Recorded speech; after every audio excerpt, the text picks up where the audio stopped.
Hey, uyabo lo bese nimbona la. Hayi legend lokugcina leli. Hayi legend lokugcina lo bese ungenelwe u2.5 million kwi-account yakhe. Apparently it's kind of like that situation yalo geli lo owathola uNSFAS okwangena imali e-over kunale elindelekile ukuthi ingene kwi-account. So lo ungenelwe u2.5 million kwi-account yakhe. Wenze njani lo mfethu lo wavele wayithatha leyo mali same time wayitransferela kwenye i-account yakhe wayithulela phansi. So useyatholakala uyafuna bayamthola bayambopha manje. Lo mjisa lo bayamtshela ukuthi akabusa imali akawazayo uyaboshwa.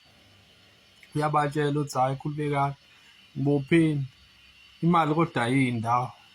Hey, yabona lo mjisa mezi lento ayenzayo and mina ngiyamvuma and ngiyameseka ngoba lento sivamisile ukwenzeka and vele laphana mfethu it's not like bese uyehlane noma ugwadule lapha mfethu uyothola ugesi wamahhala ukudla kwamahhala uyabona nje mfethu uzohlezi nje e-security vele for sure uzobe seyaziwa ukuthi umuntu onemali makuphunywa ngaphandle so i-protection vele uzoba nayo angeke nje ebe nenkinga mina nje mfethu I commend this guy.